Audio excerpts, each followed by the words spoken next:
Hey Nix, and welcome back to the 7 Deadly Sins.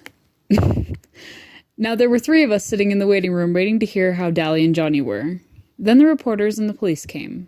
They asked too many questions too fast and got me mixed up. If you want to know the truth, I wasn't feeling real good in the first place. Kinda sick, really. And I'm scared of policemen anyway. The reporters fired one question right after another at me and got me so confused I didn't know what was coming off.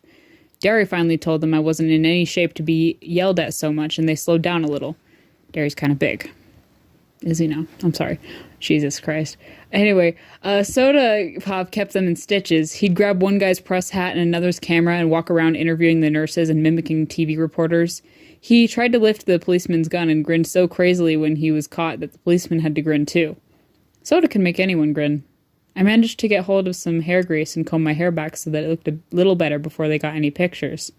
I'd die if I got my picture in the paper with my hair looking so lousy. Derry and Soda Pop were in the pictures too. Jerry Wood told me that if Soda Pop and Derry hadn't been so good looking, they wouldn't have taken so many. That was public appeal, he said.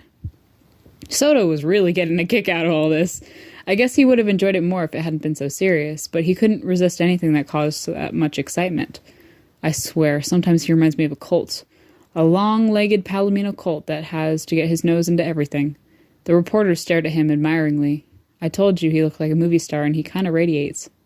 Finally, even Soda Pop got tired of the reporters. He gets bored with the same old thing after a time, and stretching out on the long bench, he put his head in Derry's lap and went to sleep. I guess both of them were tired. It was late at night, and I knew they hadn't had much sleep during the week. Even while I was answering questions, I remembered that it had only been a few hours since I was sleeping off a smoke in the corner of the church. Already it was an unreal dream, and yet, at the time, I couldn't have imagined any other world. Finally, the reporters started to leave along with the police. One of them turned and asked, "What would you do right now if you could do anything?" I looked at him tiredly. "Take a bath." They thought it was pretty funny, but I meant it. I felt lousy. The hospital got real quiet after they left. The only noise was the nurse's soft footsteps and Soda's light breathing. Derry looked down at him and grinned half-heartedly. "He didn't get much sleep this week," he said softly. "He hardly slept at all." Soda said drowsily. "You didn't either." The nurses wouldn't tell us anything about Johnny and Dally, so Derry got hold of the doctor. The doctor told us that he would talk only to the family, but Derry finally got it through the guy's head that we were about as much family as Dally and Johnny had. Dally would be okay after 2 or 3 days in the hospital, he said. One arm was badly burned and would be scarred for the rest of his life, but he would have full use of it in a couple weeks. Dally would be okay, I thought. Dallas is always okay. He could take anything. It was Johnny I was worried about. He was in critical condition. His back had been broken when that piece of timber fell on him. He was in severe shock and suffering from 3rd-degree burns. They were doing everything they could to ease the pain, although since his back was broken, he couldn't even feel the burns below his waist. He kept calling for Dallas and Ponyboy, if he lived. If? Please. No, I thought. Please, not if. If the blood was draining from my face. The blood was draining from my face, and Derry put an arm across my shoulder and squeezed hard. Even if he lived, he'd be crippled for the rest of his life. "You wanted it straight, and you got it straight," the doctor said. "Now go home and get some rest." I was trembling. A pain was growing in my throat, and I wanted to cry, but greasers don't cry in front of strangers. Some of us never cry at all. Like Dally and Two-Bit and Tim Shepard. They forgot how at an early age. Johnny crippled for life? I'm dreaming, I thought in a panic. I'm dreaming. I'll wake up at home or in the church and everything will be like it used to. But I didn't believe myself. Even if Johnny did live, he'd be crippled and never play football or help us out in a rumble again. He'd have to stay in that house he hated, where he wasn't wanted, and things could never be like they used to be. I didn't trust myself to speak. If I said one word, the hard knot in my throat would swell and I'd be crying in spite of myself. I took a deep breath and kept my mouth shut. Soda was awake by then, and although he looked stony-faced, as if he hadn't heard a word the doctor had said, his eyes were bleak and stunned. Serious reality has a hard time coming through to Soda, but when it does, it hits him hard. He looked like I felt when I'd seen that black-haired Soch lying doubled up and still in the moonlight. Derry was rubbing the back of my head softly. "We'd better go home. We can't do anything here." In our fort, I was suddenly overcome by sleepiness. I leaned back and closed my eyes when we were home before I knew it. Soda was shaking me gently. "Hey, Ponyboy, wake up. You still gotta get to the house." I said sleepily. I do that. and lay down in the seat. I couldn't have gotten up to save my life. I've done that before, too.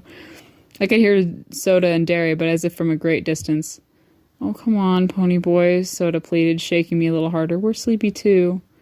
I guess Derry was tired of fooling around because he picked me up and carried me in. He's getting mighty big to be carried, Soda said. I wanted to tell him to shut up and let me sleep, but I only yawned. He sure lost a lot of weight, Derry said. I thought sleepily that I should at least pull off my shoes, but I didn't. I went to sleep the minute Derry tossed me on the bed. I'd forgotten how soft a bed really was. I was the first one up the next morning. Soda must have pulled my shoes and shirt off for me. I was still wearing my jeans. He must have been too sleepy to undress himself, though. He lay stretched out beside me, fully clothed. I wiggled out from under his arm and pulled the blanket up over him, then went to take a shower. Asleep, he looked a lot younger than going on 17. But I had noticed that Johnny looked younger when he was asleep, too, so I figured everyone did. Maybe people are younger when they're asleep. After my shower, I put on some clean clothes and spent 5 minutes or so hunting for a hint of beard on my face and mourning over my hair. That bum haircut made my ears stick out. Derry was still asleep when I went into the kitchen to fix breakfast. The first one up has to fix breakfast, and the other two do the dishes. That's the rule around our house, and usually it's Derry who fixes breakfast and me and Soda who are left with the dishes. I hunted through the icebox and found some eggs. We all like our eggs done differently. I like them hard, Derry likes them in a bacon and tomato sandwich, and Soda Pop eats his with grape jelly. What the fuck? Anyway, all three of us like chocolate cake for breakfast. Mom had never allowed it with ham and eggs, but Derry let Soda and me talk him into it. We really didn't have to twist his arm. Derry loves chocolate cake as much as we do. Soda Pop always makes sure there's some in the ice buckets every night, and if there isn't, he cooks one up real quick. I like Derry's cakes better. Soda Pop always puts too much sugar in the icing. I don't see how he stands jelly and eggs and chocolate cake all at once, but he seems to like it. Derry drinks black coffee, and Soda Pop and I drink chocolate milk. We could have coffee if we wanted it, but we like chocolate milk. All three of us are crazy about chocolate stuff. I am too. Soda says if they ever make a chocolate cigarette, I'll have it made. Anybody home? A familiar voice called through the front screen, and Two-Bit and Steve came in. We always just stick our heads into each other's houses and holler, hey, and walk in. Our front door is always unlocked in case one of the boys is hacked off at his parents' and needs a place to lay over and cool off. We never could tell who we'd find stretched out on the sofa in the morning. It was usually Steve, whose father had told him about once a week to get out and never come back. It kind of bugs Steve, even if his old man does give him $5 or $6 the next day to make up for it. Or it might be Dally, who lived anywhere he could. Once we even found Tim Shepard, leader of the Shepard gang and far from his own turf, reading the morning paper in the armchair. He merely looked up, said hi, and strolled out without staying for breakfast. Two-Bit's mother warned us about burglars, but Derry, flexing his muscles so big they bulged like oversized baseballs, drawled that he wasn't afraid of any burglars, and that we didn't really have anything worth taking. He'd risk a robbery, he said, if it meant keeping one of his boys from blowing up and robbing a gas station or something. So the door was never locked. In here, I yelled, forgetting that Derry and Soda Pop were still asleep. Don't slam the door. They slammed the door, of course, and Two-Bit came running into the kitchen. He caught me by the upper arms and swung me around, ignoring the fact that I had 2 uncooked eggs in my hand. Hey, pony boy, he cried gleefully. Long time no see. You would have thought it had been 5 years instead of 5 days since I'd seen him last, but I don't mind. I like old Two-Bit. He's a good buddy to have. He spun me into Steve, who gave me a playful slap on my bruised back and shoved me across the room. One of the eggs went flying. It landed on the clock, and I tightened my grip on the other one, so that it crushed and ran all over my hand. Now look what you did, I griped. There went our breakfast. Can't you two wait till I set the eggs down before you go shoving me all over the country? I really was a little mad, because I'd just realized how long it had been since I'd eaten anything. The last thing I'd eaten was a hot fudge sundae at the Dairy Queen in Windrixville, and I was hungry. Two-Bit was walking in a slow circle around me, and I sighed because I knew it was coming. Man, dig Baldy here! He was staring at my head as he circled me. I wouldn't have believed it. I thought all the wild Indians in Oklahoma had been tamed. Oh, shit, dude. What little... Oh, my God. Anyways, lay off, I said. I wasn't feeling too good in the first place, kind of like I was coming down with something. Two-Bit winked at Steve, and Steve said, why, he had to get a haircut to get his picture in the paper. They'd never believe a greasy-looking mug could be a hero. How do you like being a hero, Big Shot? How do I like what? Being a hero, you know. He shoved the morning paper at me impatiently, like a big shot even. I stared at the newspaper. On the front page of the second section was the headline, Juvenile Delinquents Turn Heroes. What I like is the turn bit, Two-Bit said, cleaning the eggs up off the floor. Y'all were heroes from the beginning. You just didn't turn all of a sudden. I hardly heard him. I was reading the paper. That whole page was covered with stories about us, the fight, the murder, the church burning, the socias being drunk, everything. My picture was there with Derry and Soda Pop. The article told how Johnny and I had risked our lives saving those little kids, and there was a comment from one of the parents who said that they all would have burned to death if it hadn't been for us. It told the whole story of our fight with the socias. Only they didn't say socias, because most grown-ups don't know about the battles that go on between us. They had interviewed Cherry Valance, and she said Bob had been drunk and that the boys had been looking for a fight when they took her home. Bob had told her he'd fix us for picking up his girl. His buddy Randy Anderson, who had helped jump us, also said it was their fault and that we'd only fought back in self-defense. But they were charging Johnny with manslaughter. Then I discovered that I was supposed to appear at a juvenile court for running away, and Johnny was too if he recovered. Not if, I thought again. Why do they keep saying if? For once, there weren't any charges against Dally, and I knew he'd be mad because the paper made him out a hero for saving Johnny and didn't say much about his police record, which he was kind of proud of. He'd kill those reporters if he got a hold of them. There was another column about just Derry and Soda and me, how Derry worked on 2 jobs at once and made good at both of them, and about his outstanding record at school.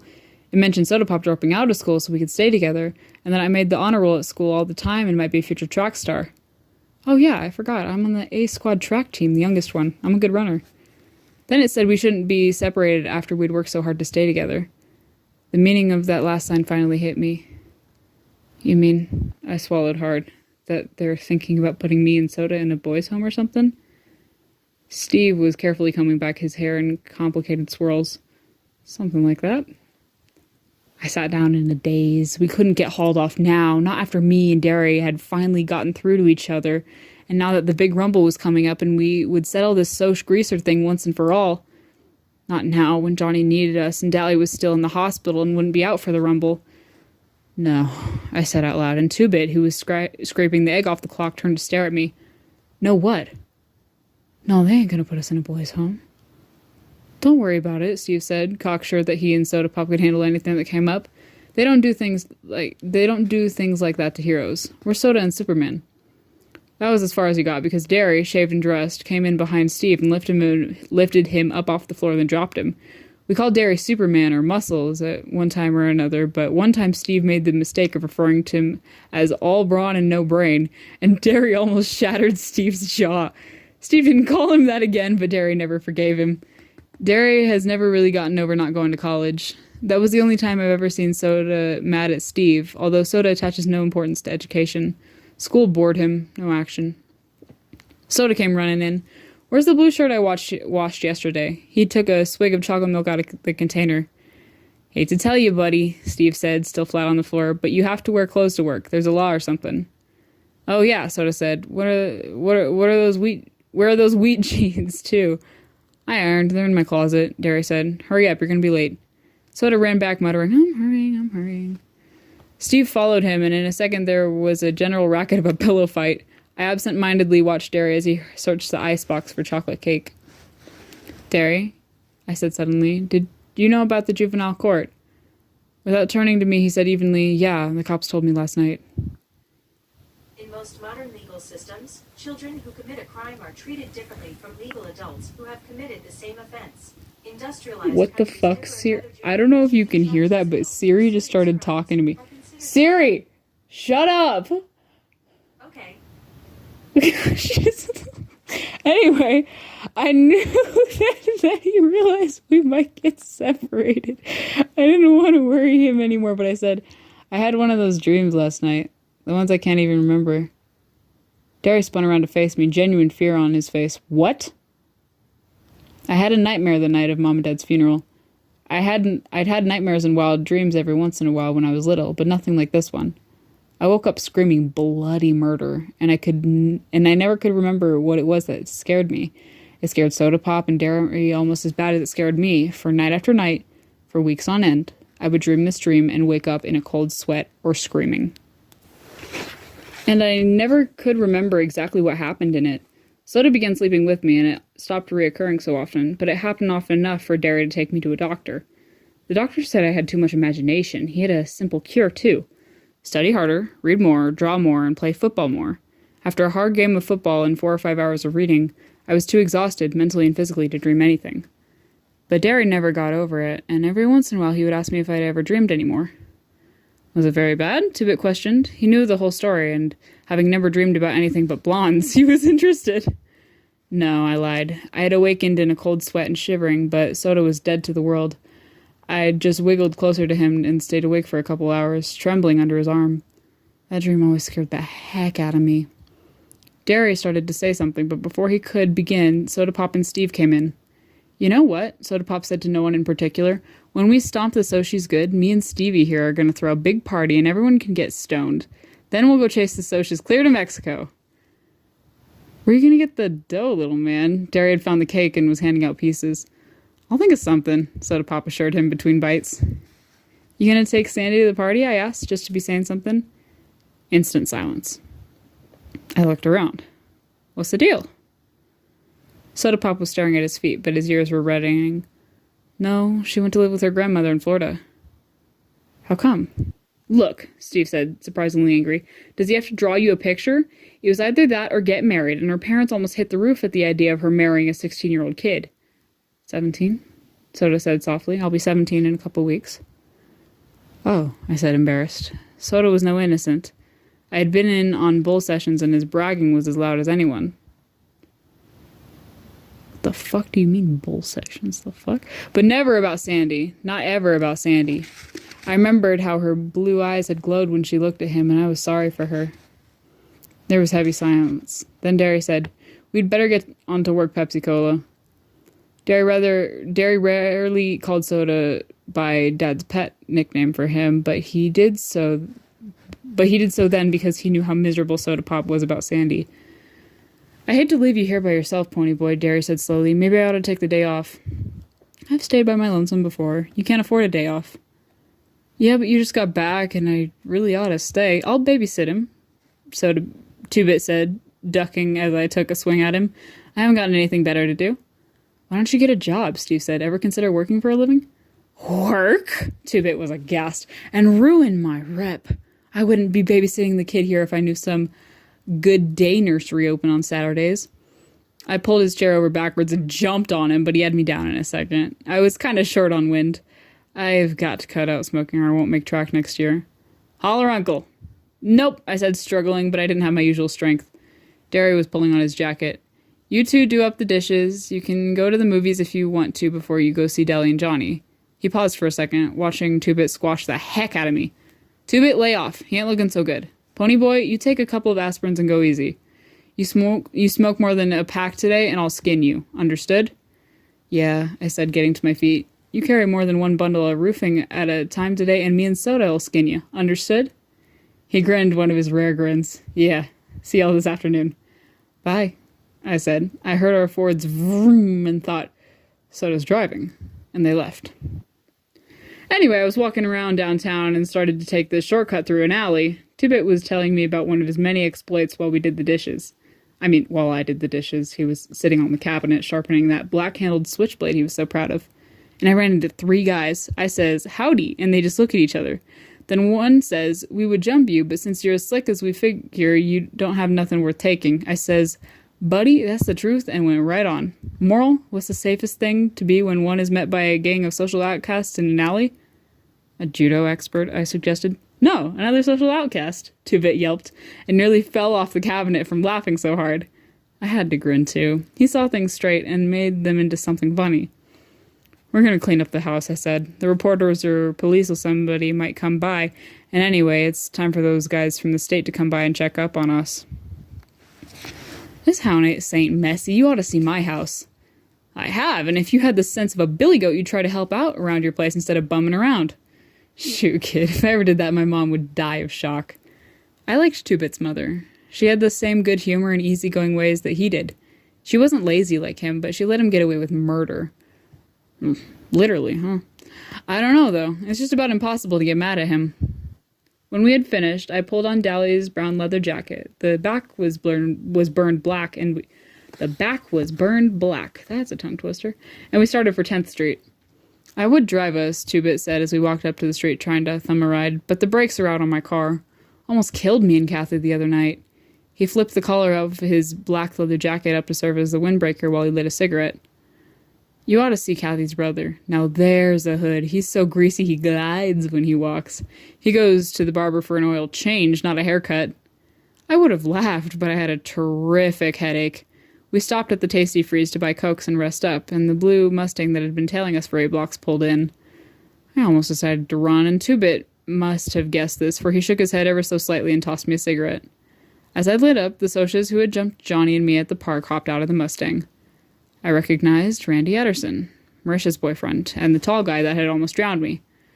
I hated them. It was their fault Bob was dead, their fault Johnny was dying, their fault Soda and I might get put in a boys' home. I hated them as bitterly and as contemptuously as Dally Winston hated. Two-Bit pulled an elbow on my shoulder and leaned against me, dragging on his cigarette. You know the rules, no jazz before the rumble, he says to the Socias. We know, Randy said. He looked at me. Come here, I want to talk to you. I glanced at Two-Bit. He shrugged. I followed Randy over to his car, out of earshot of the rest. We sat there in his car for a second, silent. Golly, that was the toughest car I've ever been in. I read about you in the paper, Randy said finally. How come? I don't know. Maybe I felt like playing hero. I wouldn't have. I would have let those kids burn to death. You might not have. You might have done the same thing. Randy pulled out a cigarette and pressed it in the car later. I don't know. I don't know anything anymore. I would have never have believed a greaser could pull something like that. Greaser didn't have anything to do with it. My buddy over there wouldn't have done it. Maybe you would have done the same thing. Maybe a friend of yours wouldn't have. It's the individual. I'm not gonna show at the Rumble tonight, Randy said slowly. I took a good look at him. He was 17 or so, but he was already old. Like Dallas was old. Cherry had said her friends were too cool to feel anything, and yet she could remember watching sunsets. Randy was supposed to be too cool to feel anything, and yet there was a pain in his eyes. I'm sick of this. Sick and tired. Bob was a good guy. He was the best buddy a guy ever had. I mean, he was a good fighter and tough and everything, but he was a real person too, you dig? I nodded. He's dead. His mother has had a nervous breakdown. They spoiled him rotten. I mean, most parents would be proud of a kid like that. Good looking and smart and everything, but they gave in to him all the time. He kept trying to make someone say no, and they never did. They never did. That was what he wanted, for someone to tell him no. To have someone lay down the law and set the limits, give him something solid to stand on. That's what we all want, really. One time, Randy tried to grin, but I could tell he was close to tears. One time he came home drunker than anything. He thought sure they were going to raise the roof. You know what they did? They thought it was something they'd done. They thought it was their fault, that they'd failed him and driven him to do it or something. They took all the blame and didn't do anything to him. If his old man had just belted him just once, he might still be alive. I don't know why I'm telling you this. I couldn't tell anyone else. My friends, they'd think I was off my rocker or turning soft. Maybe I am. I just know that I'm sick of this whole mess. That kid, your buddy, the one that got burned, he might die. Yeah, I said, trying not to think about Johnny. And tonight, people get hurt in rumbles, maybe killed. I'm sick of it because it doesn't do any good. You can't win, you know that, don't you? And when I remained silent, he went on. You can't win, even if you whip us. You'll still be where you were before, at the bottom. And we'll still be the lucky ones with all the breaks. So it doesn't do any good, the fighting and the killing. It doesn't prove a thing.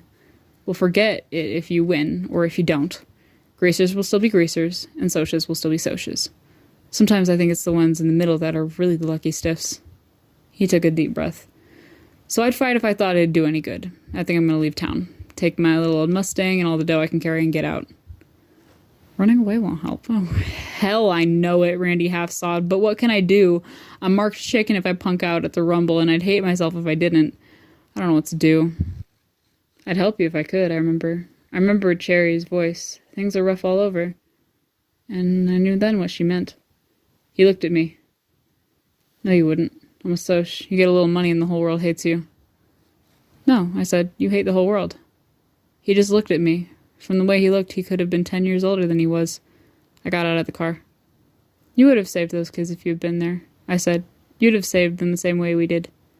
Thanks, Grease, he said, trying to grin. Then he stopped. I didn't mean that. I meant thanks, kid. My name is Ponyboy, I said. Nice talking to you, Randy. I walked over to Two-Bit, and Randy honked for his friends to come and get in the car. What did he want? Two-Bit asked. What did Mr. Super Soch have to say? He ain't a Soch, I said. He's just a guy. He just wanted to talk. You want to see a movie before we go see Johnny and Dallas? Nope, I said, lighting up another weed. I still had a headache, but I felt better. Soches were just guys, after all. Things were rough all over, but it was better that way. That way you could tell the other guy was human, too. And here's where it gets dark. See you in the next chapter.